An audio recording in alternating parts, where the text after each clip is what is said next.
আসসালামু আলাইকুম গাইজ, আমি আছি আপনাদের সকলের প্রিয় রহিম চৌধুরী। আজকে আমরা চলে যাচ্ছি একটা বিয়ে বাড়িতে গায়লুদের পরের দিন।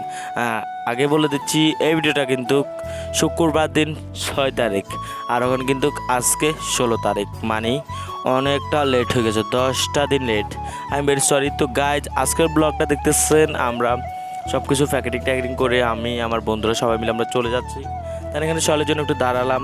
আর এই যে গাছ দেখতেছেন, আমরা ওখানে গেটের এখানে আসছি, ফোন দিচ্ছি বড় ভাইকে, বড় ভাই আসলো, আর আমরা ওগুলো রিসিভ করলাম। সব কিছু রিসিভ টিসিভ উনি করে নেওয়ার পর আমরা ওনাদের সাথে কথাবার্তা বলেই আমরা গেটেরটা বুঝে নিলাম। গেটে সব কিছু বুঝে নেওয়ার পর আমরা গেটে আসি, অপেক্ষা করতেছি দুলার জন্য। আর দুলা অনেক আগে এসেছে। দুলা এখন নামাজ পড়ার জন্য গিয়েছে, যেহেতু জুম্মার দিন। আর দুলা নামাজ কালাম পড়ার পরে আমরা দুলাকে গেটে আটকাবো। গাছ এখানে শিবাদ আছে, সোহেল ভাই আছে, মামুন আছে, জিয়াদ, আরমান সবাই আছে। তাই এখানে গাছ দেখতেছেন দুলা চলে এসেছে, কিন্তু দুলার সাথে কোনো লোক জড়ে নাই, আর একটা মেয়েও নাই। যেহেতু আমরা 2-3টা মেয়ে আছি, যে আমরা নিজেরা বন্ধুবান্ধব আছি, যেহেতু আমরা একটু সতেরো মতানি করতেছি। আর গাছ এটা বন্ধুবান্ধবের মধ্যে হয়, যেহেতু আমি একটু দূরে ছিলাম, তার জন্য আমাকে মারতে পারে নাই, এটা ওদের ব্যর্থতা ছিল। গায়ে দেখতেছেন ওরা একে একে মারি, মানে খুব আপসেট হয়ে গেছে, মানে একজনকে একজন মারি। কারণ তাই এই যে দেখতেছেন এখানে দুলার খাবারের মানে টাইমটা চলে এসেছে। দুলা এখন খাওয়ার জন্য একদম ব্যস্ত হয়ে গেছে, দুলা একদম খাওয়া নিয়ে খুব বিজি। আর দুলা খাওয়ার পরে আমি একটু আমাদের বন্ধুর সাথে আড্ডা দিলাম। তারপর আমরাও খানা দানা শেষ করে ইনশাল্লাহ চলে যাচ্ছি আমরা এখন ঘোরার জন্য।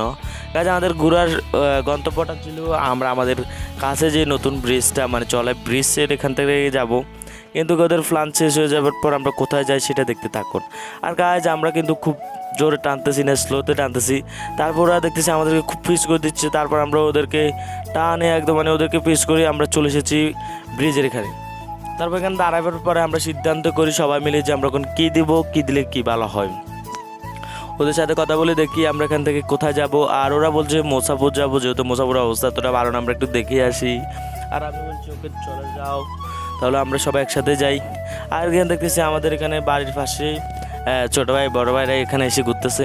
আর গাছ দেখতেছেন ওদেরকে আমরা ফিস করে চলে এসেছি কোথায়, একদম মোসাপুরের কাছাকাছি, কিন্তু ওদেরকে দেখতেছি না, অনেকটা লেট হয়ে গেছে, প্রায় 11 মিনিট হয়ে গেছে, ওদেরকে দেখতেছি না।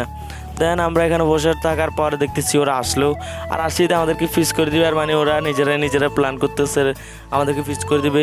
আর গাছ দেখতেছেন ওরা এখন যাবে এখান থেকে, মানে কীভাবে যায় দেখুন।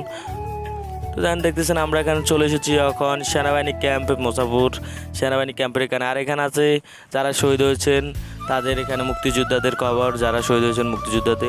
আর এখানে দেখতেছেন কত সুন্দর করে গাছপালা দিয়েছে সেনাবাহিনীরা, কত পয়েন্ট, মানে ডেকোরেশনটা সেরকম হয়েছে। তাই আমরা দেখতে দেখতে চলে আসলাম এখন প্রায় বাংলাবাজার ব্রিজ এখানে। যেহেতু আমরা মোসাফর যেতে পারি না একটা কারণে, ওখান থেকে ভিতরে ঢুকতে দিচ্ছে না। আর যেহেতু এই ব্লগটা দেখতেছেন আপনারা যারা, সবাইকে ধন্যবাদ। আর আমি আপনাদেরকে আগে বলে দিচ্ছি, এই ব্লগটা কিন্তু শুক্রবারের মানে 6 তারিখের, আর এই ব্লগটা আমরা আপলোড দিচ্ছি 15 তারিখ রাত্রে বা 16 তারিখে, মানে 10 দিন লেট, তার জন্য আই এম ভেরি সরি। তারপর আমরা ওখান থেকে চলে যাচ্ছি আমরা আমাদের বাড়িতে, যেহেতু আমাদের সবাই লেট হয়ে গেছে।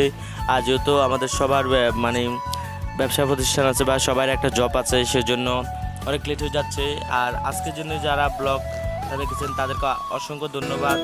আশা করি আপনারা সবাই ভালো আছেন, আর সামনে ব্লগগুলো দেখার জন্য আপনাদেরকে অনেক ধন্যবাদ। যেহেতু আমরা এখন চলে যাচ্ছি একটু সামনে, আর একটু